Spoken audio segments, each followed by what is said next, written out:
am Erin Patton, and it is time for Meta Business.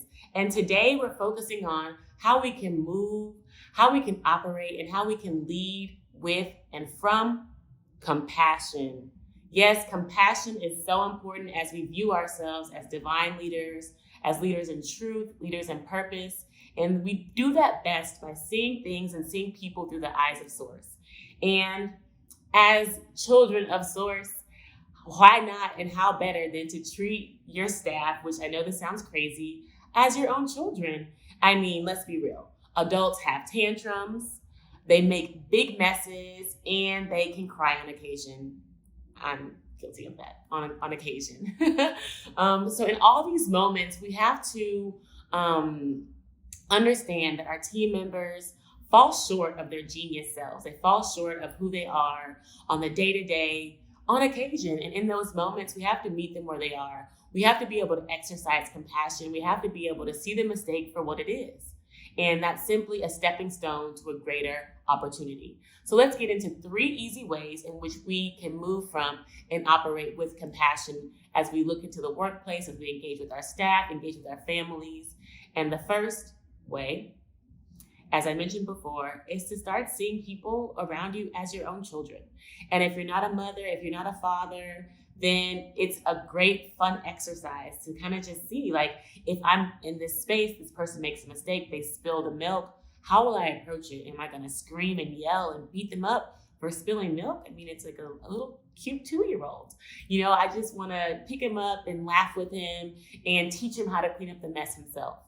And if we are to seriously take that radical approach in dealing with problems in the workplace, imagine the shifts.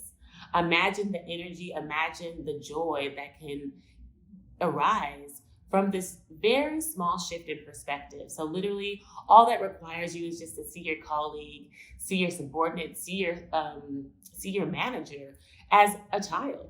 You know, if they make a mistake, they say something out of pocket or offensive or whatever, like if it's a child, you laugh it off, you let it go, you have maybe a brief conversation about it and you move on, because you have to understand that it's that love in that childlike state that really helps us to get over it. And if we can bring that everywhere we go, that same childlike perspective, it really offers freedom in being able to move with and operate from compassion.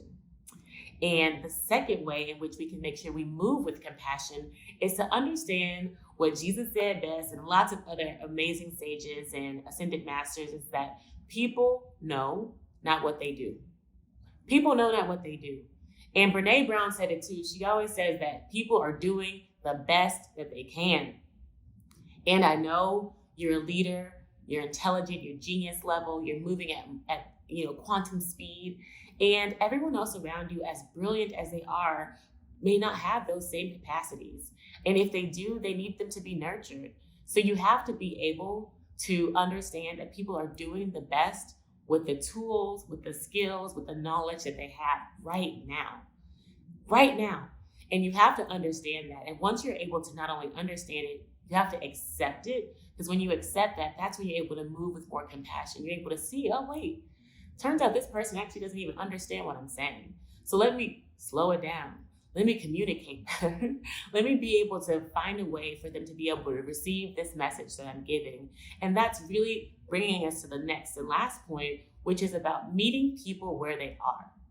We always talk about diversity. We always want to be inclusive. We have these great communities. But how about meeting people where they are? How can we be in these communities? How can we operate in these spaces if we up here and they down here?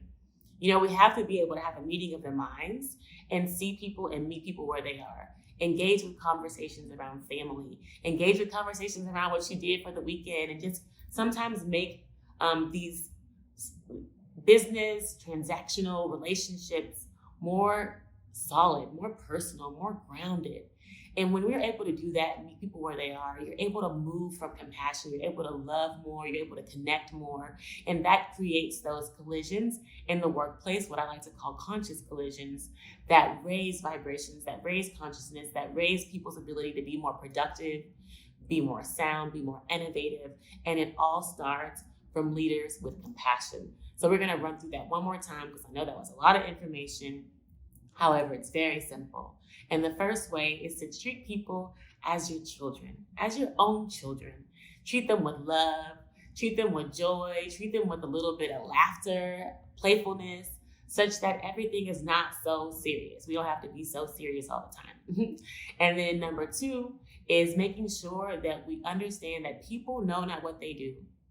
People know not what they do. They're doing the best that they can. And you have to be able to love and accept that. Love and accept that people are doing the best they can, and we can learn from each and every one of people's mistakes, missed opportunities, miscommunications, an opportunity for growth, an opportunity for innovation, an opportunity to pivot even. And last, and certainly not least, is to meet people where they are. We want people to feel like we are not only working with them, but working for them, working amongst them, working together, co-creating. And that's best done by, having really deeper conversations. In deeper conversations, meaning simply asking about family, asking how you're truly feeling. How do you feel about that meeting? Not, what the results were. How are you feeling today? I noticed that, you're not your same self. So just find opportunities to open up, especially with those that you feel most comfortable with and closest to. And that provides a huge opportunity to create more love, compassion and conscious collisions in your organization. So with that, I hope this resonates with you, resonates with your soul. You can drop me a comment, DM me if you're feeling this message. And of course, you can find more of me on my website at erinpotton.com. And we have the Soulful Dreams Accelerator coming up, both in corporate spaces and personal spaces. I'd love the opportunity to engage with you, so connect with me. I love all of you. Peace.